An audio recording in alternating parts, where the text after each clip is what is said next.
มาใดมาใดมาเด้อมาเด้อมาใดมาใดมาเฮ็ดหยังวัดตีมื้อนี้บ่ได้พาเข้าสวนเด้อจ้ามื้อนี้สิพาเฮ็ดกับข้าวจ้ามื้อนี้สิพามาลวกผักเนาะจ้าก่อนอื่นเฮาก็สิเอาผักของเฮาไปล้างน้ำก่อนเนาะค่ะล้างทำความสะอาดเอาขี้เหงื่อขี้ดินออกค่ะผักของเฮามื้อนี้ก็บ่มีหลายค่ะมีแต่ผักกาดดอกอย่างเดียวค่ะผักกาดดอกกำลังสิออกดอกบางต้นก็ออกดอกแล้วงามแล้วกำลังพอดีลวกค่ะก็เลยเก็บมาลวกกินค่ะพี่น้องผักกาดของเฮาก็งามผักกาดดอกค่ะแล้วก็สีเก็บผักอันหอมป้อมมะนำค่ะผักชีหอมค่ะสิเอามาใส่ปนป่าค่ะพี่น้องสิปนป่าคอใหญ่ว่าซ่านป่าคอใหญ่มาหอดแล้วป่าคอหน่อยลบไปอันนี้สิเป็นดักแด้ของเฮาเนาะค่ะอันนี้ก็สิเอาไปขั่วดักแด้ค่ะมื้อนี้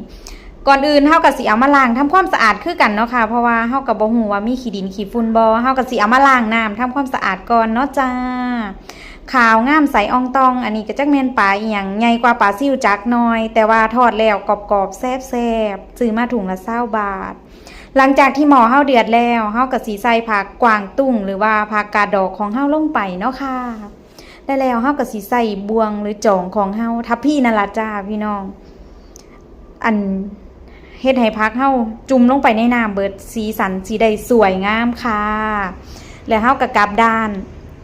เพราะว่าน้ำบ่ท่วมใส่น้ำหน่อยไปค่ะใส่น้ำหน่อยโพด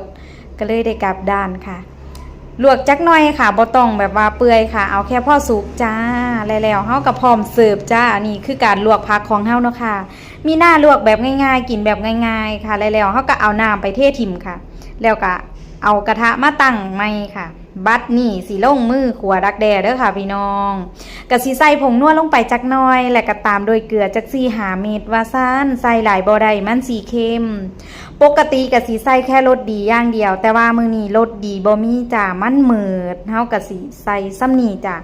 แล้วก็สิเป็นตะไคร้ซอยเนาะค่ะตะไคร้ทุบซอยแล้วก็ใบมะกรูดแห้งเนาะค่ะมื้อนี้เพราะว่าซื้อมาโดนโพดใบมะกรูดก็เลยแห้งก็เลยเหี่ยวค่ะพี่น้องแต่ก็ใส่ยังหอมคือเก่าค่ะใส่ลงไปเฮาก็ค้นไปค้นมาเนาะค่ะมื้อนี้เฮาบ่ได้ทอดเนาะจ้าเฮามากินขั่วจ้าการขั่วดักแด้ของเฮาก็ซ้ำนี่แหละจ้าแต่ว่าสิค้นไปค้นมาจนน้ำแห้งค่ะเพราะว่าอัน